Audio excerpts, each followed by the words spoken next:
Hello again. I hope you all had a nice Christmas. I had a few requests to say something about single-shot shotguns. I'm happy to abide by that request because I think the single-shot shotgun is one of the most useful firearms that you can buy. And on the table I have a few, and they're not expensive. They're, as I said, very useful. And despite all the increases in manufacturing costs, most of the time they still are made of steel and walnut. So the first one I'll show you, I picked this up, couldn't believe it when I saw it at the used gun store. And this is an example of the creativity of people. This is a 20 gauge Winchester model 37A that somebody went to the trouble of putting a Picatinny rail on, and we've got a Lyman choke. I don't think that's a factory option. I think that somebody went to the trouble of having that installed, but I could be wrong. Maybe one of you knows. In any event, typical single-shot shotgun operation, and these firearms are almost foolproof. Typical top lever action opens. It has an automatic ejector, and on closing, this one sticks a little bit, but still locks up fine. And then simple hammer operation.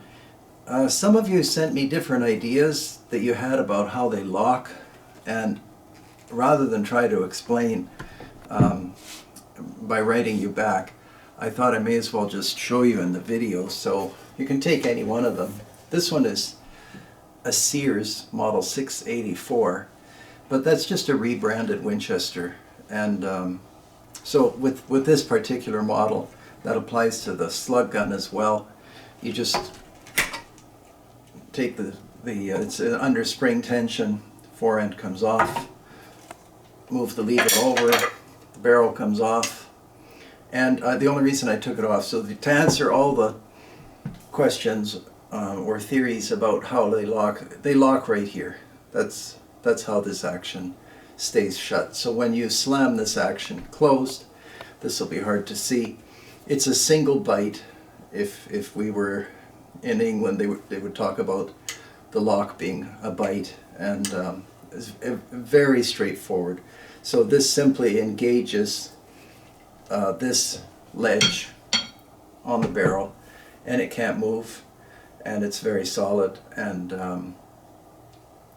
I'm sure that you have countless stories involving single-shot shotguns, just because they can do everything from upland hunting to slugs, buckshot, whatever you need them to do. And they are more or less unaffected by pressure or loads. I didn't check what that one was. It's, I think, 2 3/4 and 3 inch.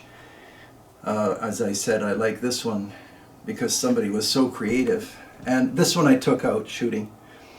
And we were shooting like Coke cans at 100 yards. Which is kind of hard to believe with 20 gauge slugs, at least to me.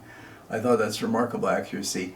And this just happened to be around one of these modern sites, which is good.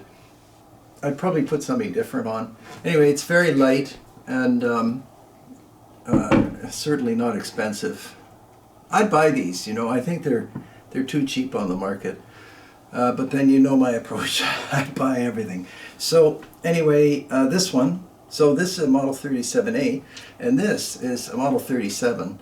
This is a lot older, and I'll just draw your attention to a couple of differences that can change the appearance of a firearm dramatically. So you can see on this one, the hammer is right behind the chamber, and on this one, so 37A, 37, and on this one, the top lever is right behind the chamber. The hammer is back here. And on this one, it's the reverse. Hammer up front, top lever behind. And that causes the action to have this decline, this ledge, if you like. And I think to look at them, this is a very streamlined shotgun. This one has the spring retainer, which is convenient. This one has the screw retainer. Unfortunately, somebody fiddled around with this trigger guard, but it's not a big deal. You see tons of stuff like that, I'm sure you all know. And this would be easy to straighten out. I just don't have the time to get around to it. some marks on the stock, but that gives it character. Typical Winchester recoil pad. And this one has whatever, Pachmeyer something, I don't know. And oh wait, this is an interesting one. So I told you that one's a Sears, this one's a Winchester, this one's a Winchester, and this one is a Cooey. And it doesn't say anything about Winchester, no, nothing. Oh yeah, it does. It says Winchester on it as well, so Winchester Cooey. And this has definitely a significant barrel. So that's a 36-inch barrel, 12 gauge, 2 3/4 and 3-inch. And it's got the same action as the 20 gauge with the hammer up front, top lever behind. Same takedown system. You don't have to undo any screw. Simply tip that down, and putting it back on is very simple. Just align the parts and they snap back together. And the reason it didn't go on is I was off center. Other than that, very straightforward. And then here's the surprising thing. So I picked this one up.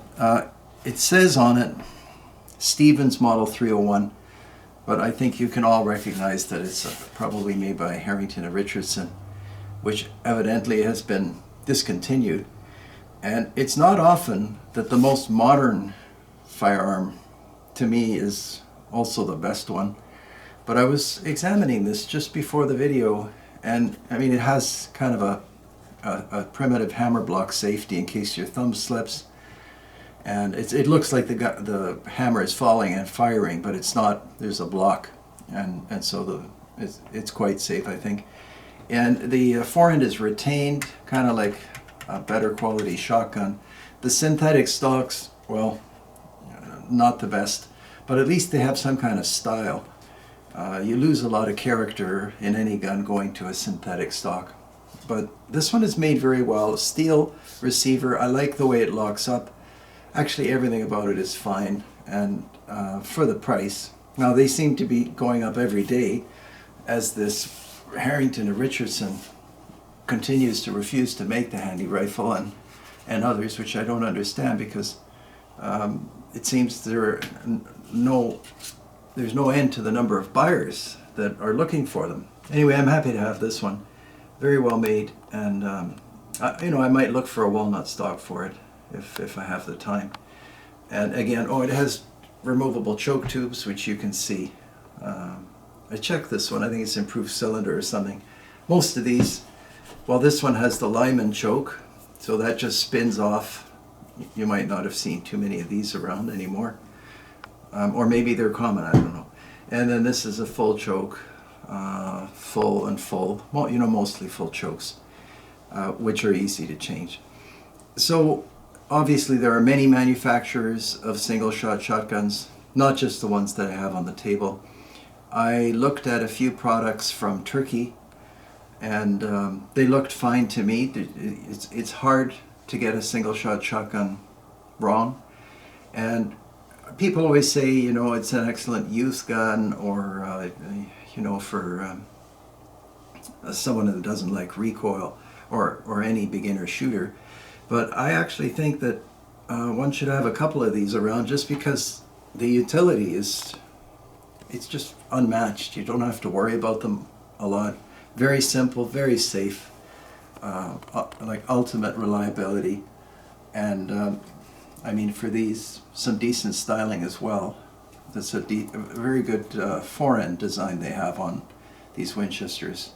So you probably know a lot more single shots than I do, and they've been around for a long time. I had some that were made by Ivor Johnson, Champions, and so on, and they all seem to work, and were definitely nice to own and shoot. And that is about it. So thanks for suggesting the single shot shotgun idea, because it's probably maybe the first and best gun one can buy. And that's about it. So thanks for joining me again. Bye-bye.